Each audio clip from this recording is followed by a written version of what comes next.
Hello. I'd first like to say, how many Jews have been deported to Israel with this big push to get rid of immigrants from our country? I'll bet not one. How many Jews have overstayed their visas to be here and haven't gone home on time? I'll bet not all of them. I bet all of them have overstayed their visa.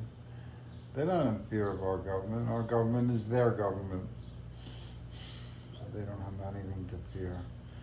Our president is their president. I'd just like to say that they're showing Top Gun, the movie, and probably Maverick too, uh, part two of Top Gun, at the Intrepid in Manhattan, uh, this Intrepid Space Museum. And, you know, Top Gun in itself is a recruiting video. It's a recruiting movie trying to get people to join the Air Force, join the Armed Forces. And when they show it next to the Intrepid, it's a recruiting video on crack. They want people to bring their kids to see it. And not, the parents, I don't think 100% of them realize that what they're doing is setting up their kid for a career in the military, which is a horrible career. It's a horrible choice. Most everybody I know that's ever joined the military have regretted it. They've been treated like human garbage by the government, and it's just nobody's ever said, "I'm glad I did it and I do it again," that I know. So. But in your southern states and your Republican states, most highly, uh, they recruit the most. They push the camaraderie. They push the go United States kind of theme. And it's funny because the Republican government, the Republican Party, is anti United States. They push the pro-United States, but they're really anti-United States when they don't give social services. They don't give any help to people of the United States, and they attack everybody that doesn't look like them. So I say we deport all Jews to Israel. They want their homeland to be Israel, so let them go live there. Let them go build Gaza that they destroyed, and let them rebuild it, and let them lift all that concrete and steel that they blew up that now has to be cleared so they can build their Jewish paradise that we can bomb one day into oblivion like they did to the Palestinians. And we will. Mark my words, we will be bombing Israel one day. But it's not that. It's just they talk out of both sides of their mouth. They say that Palestinians can't do this and that, but they do it. And it's all the biggest thing in Israel is not oil; it's water, and they control all the water, and they put limits on the water as well. As for the Palestinians have limits and the Jews do not. So they're very evil in a lot of ways. They don't care. They don't want to do anything that helps the Palestinian people. They want to do everything that helps the Jewish establishment, and the Jews are evil because of that. And we do it too in our own way. We build black communities, black societies, where they have subpar water or subpar sewage, and the piping is subpar. The buildings themselves are subpar. They're below standard, below code. They live three, four families in a house. That a white family would own by itself. So there is discrimination in this country, and we do persecute the blacks like the Jews persecute the Palestinians. There's really not much difference in that. We don't bomb Harlem, but we police it tremendously, and if you look at your prisons, you can see who gets arrested the most, and like in the Bronx in New York is becoming very high crime. It was always high crime, especially South Bronx. It's always been high crime, but it's getting worse. I think the problem is that the yuppies they took over Brooklyn and they kicked out a lot of the blacks out of Brooklyn, and they turned a couple of $100,000 brownstones into $2-3 million brownstones. Just because now the whites want it. When the blacks had it, it was worth nothing. But now the whites want it, it's worth a lot of money. And it's the same house. But they're doing the same thing in the Bronx, and that just puts pressure.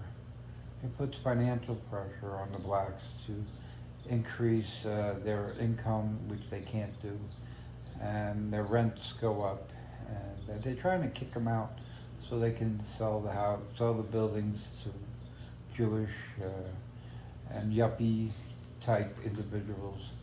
And when the property value goes up to a couple of million, the property taxes go up as well.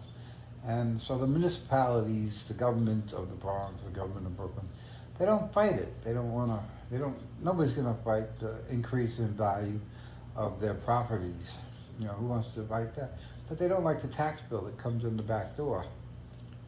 And it says, oh, now your property's worth more, so now you have to pay so much more in taxes.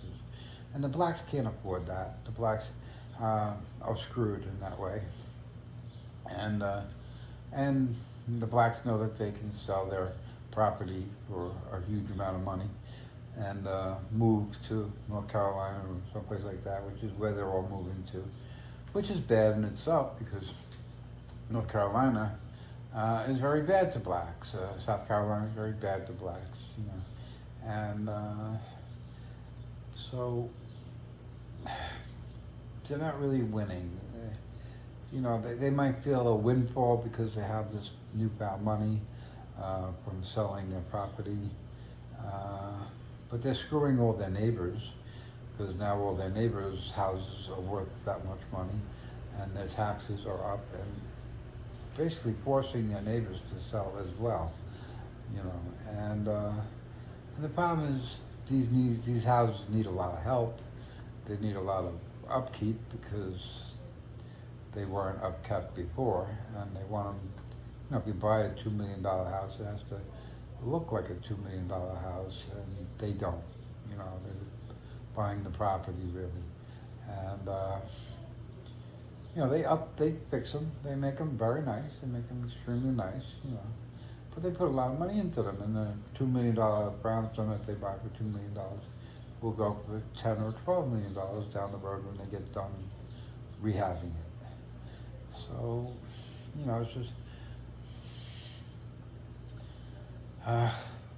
which again, if you sell the house for $12 million, the property tax is going to go up. So again, the city is not going to fight you on upping their property tax intake that they take from these houses.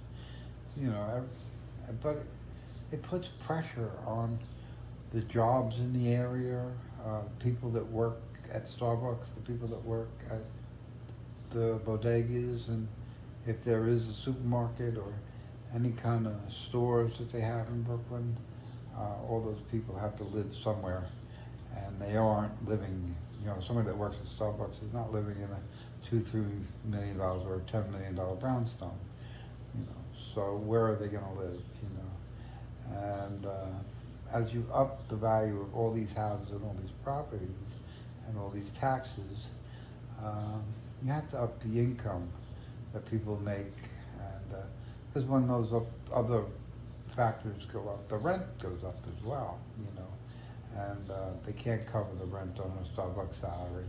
And if they up the price of the Starbucks salary, then guess what else goes up? The price of your Starbucks. You know, and a lot of these Starbucks, and I'm just picking on Starbucks right now, but there weren't a lot of Starbucks in the Bronx, and now there are a lot more because the yuppies are moving in, and the yuppies go to Starbucks. And I never go to Starbucks. I don't like anything Starbucks has to sell. I think the price of it is astronomical. If I want coffee, I make it at home, and it's much better. And if I do, I go to 7-Eleven and I get coffee once in a while. But, you know, it's just, they're very expensive today. And if they up their salaries to their employees to live in the neighborhood, then the price of your coffee is going to go through the roof. And basically that kills the market because less people buy the coffee because it's too expensive. And now the people that live in these neighborhoods with these higher salaries can't afford to live there anymore because the companies aren't making the money because they up their price and they up themselves right out of the market and have to fire the people that they gave a higher salary to. So it has a round robin, table turn kind of effect on people in the future. And that's what I'm saying. These upper prices, raising these prices on these properties is going to have a long-term effect that's going to be extremely negative to the municipality, the Bronx, Brooklyn, Queens, Staten Island as well. Staten Island is extremely Jewish. That's a big problem too. The Jews they buy the small houses on the block because they're cheap and they don't want to buy the expensive houses, and they don't. And for the most part, they don't put a lot of money into their houses, especially when it comes to furniture and stuff. You'll see them in a nice big brand new house and there'll be no furniture. They don't buy furniture. So, you know, it's just, it's hard because they want to buy a whole community, and that's why they buy the small houses, because they're not worried about buying their own house. They want to buy the whole block.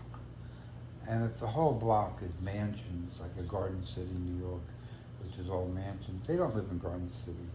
They live in West Hempstead, which West Hempstead is very small houses and affordable houses, and they buy the whole neighborhood, and they have a temple, and they all walk to temple, and that's how they live. And look, the problem is that they put up their own delis, they put up their own supermarkets, they do their own thing, and they really kick out everybody else. Then they wonder why people hate them, you know, which is ironic, you know. So it's just, you can't say I hate everybody, but don't hate me. And that's what they do.